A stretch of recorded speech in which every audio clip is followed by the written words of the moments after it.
Hey guys, it is Tristan with Nerdut's Newsstand, and we're going to talk today about Tim Drake Robin #1. This is by Meghan Fitzmartin, and the art is by Riley Rossmo. With all of the credit put out of the way, I initially got this to see how bad crisis tie-in that Meghan Fitzmartin did. I'm going to give it a chance, but we're going to have to wait and see, right? I've gotten used to the terrible art by Riley Rossmo. Now, mind you, Riley didn't always be such an out there artist. He has his own style. It's very stylized, and it is very dependent upon if you like his style. It used to be a little bit more well done.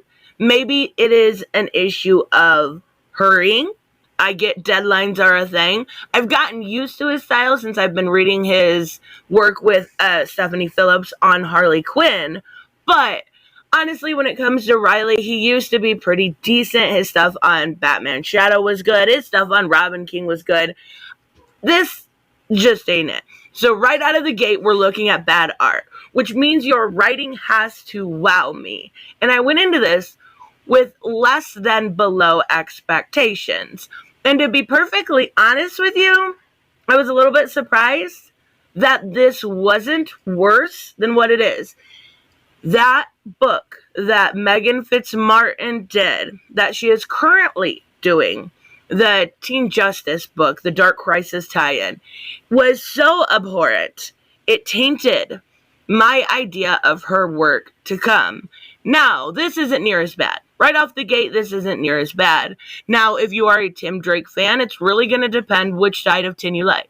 Do you like last 10, 15 years Tim? Or do you like kind of origin style Tim? Which version are you a fan of? Do you like both? You might like this. Yeah. I'm being nice here. Let's get right into it. Let's talk about it a little bit. And don't forget to like and subscribe, all of that fun stuff. Leave me a comment down below. Let me know what you think of it. And again, right out of the gate, we're going to talk about bad art. We're going to talk about just whatever this is, right? But there are some good things in here. So I want to list the good things before we get into any of the bad. And that is getting Tim away from the mantle of Robin. It looks like there is a possibility of him getting a new costume. It looks like there is this idea of him having more of a role in his community. And it looks like maybe there is going to be more with him and Bernard, of which I know some people like, some people don't. I personally never saw Bernard as queer-coded at all. I actually specifically remember him talking about, was it Tim Drake's hot mom or something? I don't know. But when it comes to Tim, I've seen that on the writing on the wall for a little bit. But first off, right out of the gate, this wouldn't happen. What we see here is Bernard actually sneak up on Tim. The world's, greatest detective version of Robin, right? The best detective. He sneaks up on him. Okay. All right, sure. Now, mind you, the art plays no favors with this whatsoever. It makes Tim, it makes Bernard, it makes the detective, we're going to see here in a little bit, extremely effeminate. And chances are, even if you have an effeminate gay man, you're going to have one that's a little bit more masculine, right? So right out of the gate, that art's not going to help. But we do get to see the community. And we get to see a little bit of what lies beneath, right? He's a little bit of a Dungeons and Dragons nerd. He has some crazy theories on Batman's. Okay. I like that they show Tim as being relatively happy. We get to meet some of the neighbors. Don't worry, know their names. They're not going to last. They're not going to last. I thought these paneling was done well when it comes to showing off the neighborhood. They do Riley does this again in a little bit and shows off different subsections of Tim's home, kind of showing a little bit of the Easter eggs. I liked that. Does here again on the entrance panel, right? But here's where things, now I did not read Robins, or We Are Robins. The reason why is I did read issue #1. I didn't think it was that great. And this is a character that I only know from Future State. So her name's Darcy. I thought she was deaf. Now, sign language is very hard to do in a comic book format. Okay, obviously. Doesn't mean it's impossible. We actually saw Connie in The Walking Dead. She was deaf, and they did that in that comic book format. Most widely known is Hawkeye. We've seen American Sign Language incorporated into that. You're going to get a very grade school sophomoric kind of idea, and then she's just going to talk the rest of the time. And nobody's going to use sign language besides 1-2 times. And I understand it's this format where it is a visual medium, but you're not showing off any sort of sign language besides base knowledge. And what that shows me is something very similar to what we saw in her Dark Crisis tie-in. I believe it was issue 2 or 3, where she has Sissy walk up and she's like, look, this is my non-binary friend. They go by they, them.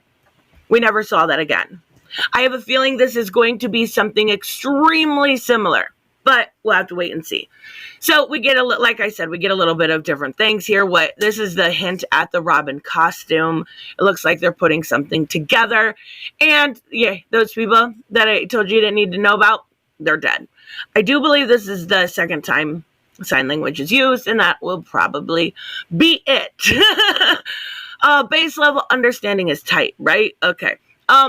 So we go on and we have another tie-in. Now we had the We Are Robins. Now we had the Dark Crisis stuff. And now we're going to talk about what was it? Urban Legends 4, 5, and 6. We had a detective. He says, I am not your fairy gay father. I don't care. That's just cringy. I'm sorry. It's so freaking cringy. I don't care that you want to write gay characters. At least give them a voice of their own. That's the problem. It's so shallow and base level. Again, not the worst thing I've read, but holy crap. Just give it a little bit of depth. Don't make every character sound the same, including his new Robin, Sparrow. Including her. She has no voice that is her own. They all talk the same. It's very cookie cutter, and that is the issue. Not only that, but they're like, we need to solve this murder. I'm Robin. It's my business to know what other people do. Oh no, I'm quoting Sherlock Holmes. Who cares about that, right? It's your business to know what other people don't know, but all you show us is what other people know. When you're a detective, you look beneath, you go under, you go over, you dive into what is dirty and grimy. You don't just look at what the police have already done for you. And that's exactly what it does here, is just go over the police work that's already completed. Now he figures out what it is by some gorilla hair. Yeah, gorilla hair. And it's going to take us to Dark Crisis, right? I like the idea of this sort of storytelling come to life. I think it's a great idea to explore, right? This one specifically is from The Stolen White Elephant, Mark Twain, right? And we have another tie-in here, DC Pride. So 4 tie-ins that are not necessarily previous reading because, sometimes things are explained. But if you were to do a better explanation, they wouldn't need to be prerequisites. They could be something that goes alongside. Not prerequisites. We don't need that. This, if somebody picks it up, should be able to be read like their first comic book ever or their first Tim Drake story.